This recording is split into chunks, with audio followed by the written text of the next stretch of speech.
பல ஆயிரம் வருஷங்களுக்கு முன்னாடி சிவன் அடியார்களாலே இது பாடப்பட்டது. இப்போ 2000 வருஷத்துக்கு முன்னாடி அவங்க பாடினது இல்லையா? அம்பாளுடைய அருளும் சுவாமியுடைய அருளும் வேணும்ன்றதுக்காக யாரெல்லாம் பாடினது?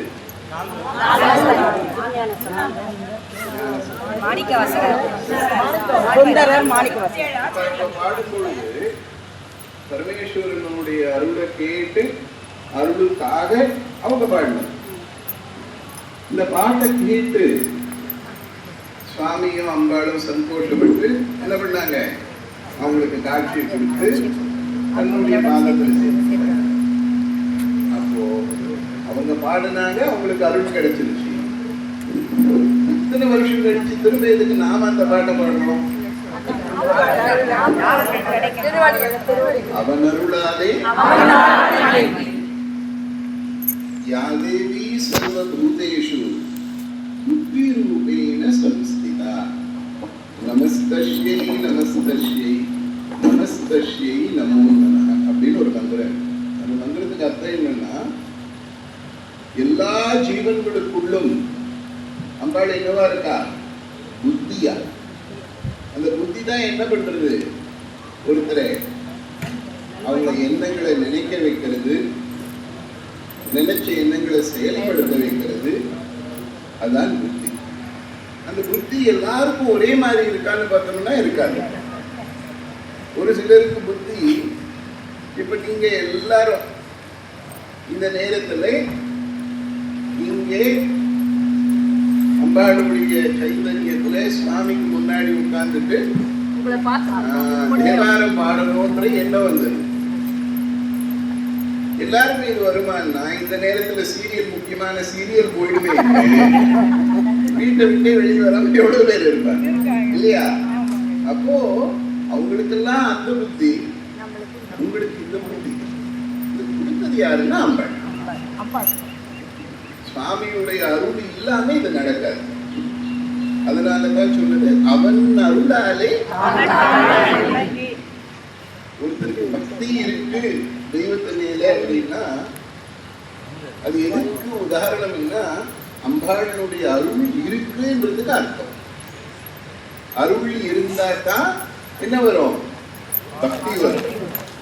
அருள் இல்லைன்னா பக்தி வர, அருள் இல்லைன்னா தர்மம் என்ன வர, அருள் இல்லைன்னா நல்ல சிந்தனைகள் வர.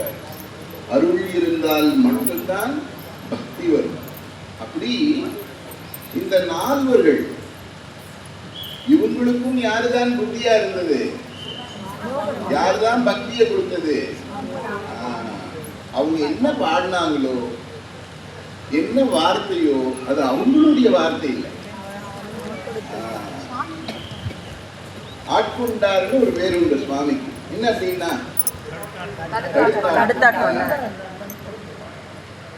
கல்யாணத்துல இருந்து மட்டும் தட்டாட்கொள்ளல, மாயையிலிருந்து, அஜ்ஞானத்திலிருந்து, கஷ்டத்திலிருந்து, காமத்திலிருந்து, குரோதத்திலிருந்து, இதுல எல்லாத்திலும் இருந்து அடுத்தாட்டு கொண்டால்தான் அவங்களுக்கு என்ன வரும்? பக்தி வரும். அப்ப இந்த நால்வருக்கும் பக்தியால் தான், அன்பால் தான் இதை பாட முடிஞ்சது. அப்ப இந்த வார்த்தை அவங்களுக்கு உள்ள வந்த இந்த பக்தி, அந்த பக்தி எப்படிப்பட்ட பக்தியா இருந்தது? யார உருக்கின பக்தியா இருந்தது? ஐயோ கைலாலயத்துல இருக்கிறவங்களை கூட்டிட்டு வந்து எதிர்த்து நிக்க வைக்கிற பக்தியா இருந்தது. இதுல ரகசியம் என்னன்னா, இந்த பக்தியை கொடுத்ததே அவங்க இல்லையா? அந்த பக்தியை கொடுத்ததே அதுதான். 6 அறிவு ஜீவன் மனிதர்கள் சொல்லுவோம், 5 அறிவு ஜீவன்கள் மிருகங்கள், பறவைகள் இருக்கு, எல்லா ஜீவன்களும் இருக்கு. ஆனால் இந்த 6 அறிவு ஜீவன்களுக்கு எல்லாருக்கும் இந்த பக்தி கிடைச்சிட்டு கிடையாது. யாருக்கு கிடைக்கும்? பூர்வ ஜென்மத்துல யார் புண்ணியம் நிறைய செஞ்சாங்களோ அவங்களுக்கு மட்டும்தான் இந்த ஜென்மத்துல பக்தி கிடைக்கும். அந்த பக்தி கிடைச்சதால தான் இந்த பரமேஸ்வரனுடைய அருள் இருந்ததால இருந்ததால தான், அம்பாளுடைய அருள் இருந்ததால தான் அவங்களுக்கு அந்த பக்தி கிடைச்சி, அந்த ஞானம் கிடைச்சி, அந்த ஞானத்தாலே அவங்களுடைய வாய்கள்ல இருந்து இந்த தெய்வீகமான தேவாரம் திருவாசகம். அப்ப எந்த சிவசக்தி அவங்களுக்கு அந்த சக்தியை கொடுத்தாங்களோ, அந்த சக்தியால அவங்க பாடும் பொழுது தெய்வத்துக்கு ரொம்ப பிடிச்சது எது சொல்லுங்க? அன்பு. அன்பு என்ன ஸ்வரூபம்? அதுவே தெய்வ ஸ்வரூபம். மனசூரிக்கு பாடினாலும் அந்த அன்பு நம்மளுக்கு கொடுத்துருவார். அன்பே தெய்வ ஸ்வரூபம் இல்லையா? அப்ப அந்த அன்போட பாடும் பொழுது அந்த அன்பு மட்டும்தான் சந்தோஷப்படுத்தும், வேற எதையும் சந்தோஷப்படுத்தாது சுவாமி. அன்பு மட்டும்தான் சந்தோஷம். அந்த அன்பையும் அவங்களுக்கு கொடுத்து, அந்த அன்பால இவங்களுக்கு என்ன கொடுத்தாங்க? அவங்களையே கொடுத்தாங்க. முதல்ல அன்பை கொடுத்தாங்க, அன்பை கொடுத்து பாட வச்சாங்க, அந்த பாட்டால அவங்களையே கொடுத்துட்டாங்க இல்லையா? அப்படிப்பட்ட அன்பால் உருவானது தான், பக்தியால் உருவானது தான் நாம படிக்கிற பாடுற. அப்ப அது விதை மாதிரி இல்லையா? ஒரு இடத்துல பூமி இருக்கும், நீர் வளம் இருக்கும், எல்லாம் இருக்கும், ஆனால் விதை கிடைக்காது. விதை கிடைக்கலன்னா பூமி இருந்தாலும் நீர் இருந்தாலும் பிரயோஜனம் இல்லை. ஒரு விதை இருந்தா அற்புதமான செடி வளரும். அந்த விதை எதுனால் அதுதான் பக்தி. மற்ற எல்லாருக்கும் எல்லாம் இருக்கு, ஆனா விதை என்ற அந்த ஒரு பக்தி இல்லாம இருக்கு. ஆனா உங்களுக்கு நீரையும் கொடுத்து, நிலத்தையும் கொடுத்து, விதையையும் கொடுத்து, அந்த விதை தான் இந்த தேவாரம். எந்த தேவாரம், எந்த திருவாசகம் அம்பாளையும் சுவாமியையும் சந்தோஷப்படுத்திச்சோம், எந்த திருமுறை அற்புதங்களை நடத்திச்சோம், எந்த திருமுறை ஆற்றலை கொடுத்துச்சோம், எந்த திருமுறை அன்பை கொடுத்துச்சோம், எந்த திருமுறை பண்பை கொடுத்துச்சோம், எந்த திருமுறை சக்தியை கொடுத்துச்சோம், எந்த திருமுறை சித்தியை கொடுத்துச்சோ, அந்த திருமுறை இந்த வாயால பாட வச்சதே அம்பாளுடைய அருள். இதுக்கு மேல என்ன ஏதாவது கேட்கணுமானா ஒண்ணுமே தைரியம் இல்லை. ஒரு வாழ்க்கையில என்னெல்லாம் தேவையோ அதெல்லாம் எப்ப கிடைக்கும்னா அருள் இருந்தா எல்லாம் கிடைக்கும் இல்லையா? அருள் இருந்தா இப்ப யாராவது ஒருத்தர் உங்களுக்கு என்ன வேணும் அப்படின்னு கேட்டா எதை சொல்லுவோம்?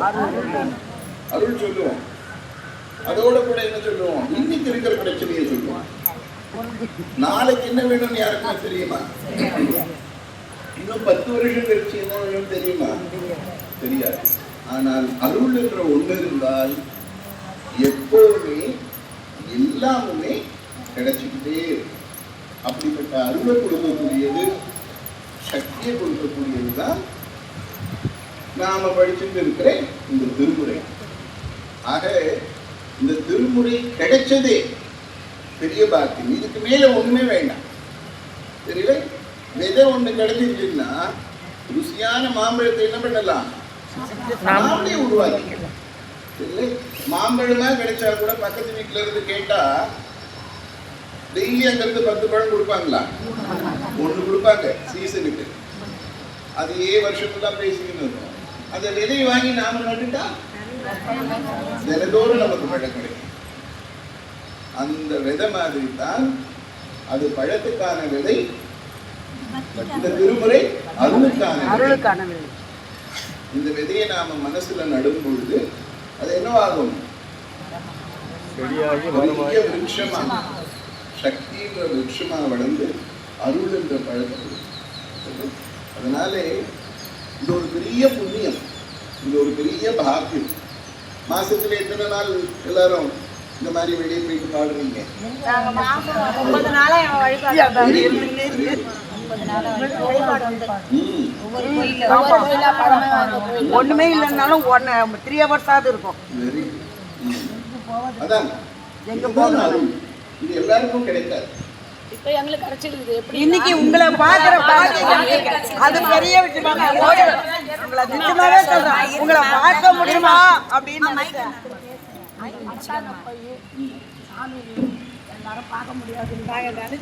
நாங்க நினைக்கவே இல்லையா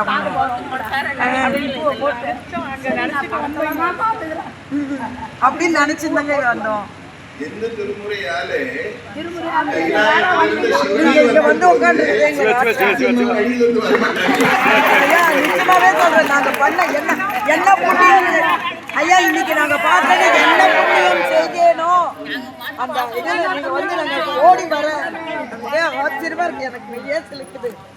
இப்படி ஒரு திருமுறைக்கு அவ்வளவு ஒரு சக்தி உண்டு, எல்லாரும் கொடுக்கக்கூடியது. அது நம்மளுடைய மனசிலேயும் ஞானத்திலேயும் பதிஞ்சிருக்கானால் அதுவே பரமேஸ்வரனுடைய அருள். அந்த அருளால தான் இது கிடைச்சிருக்கு. தெரியல, காசு எல்லாருக்கும் கிடைச்சிடும், பதவி எல்லாருக்கும் கிடைச்சிடும், ஆனால் தெய்வத்தினுடைய அருள் எல்லாருக்கும் நீங்க கிடைச்சிருக்கீங்க. ஆமா, அது பெரிய விஷயம், அதுதான் மெயின். ஐயா நாங்க படிச்சுட்டு இப்படி போயிட்டு இருக்கோம், நீங்க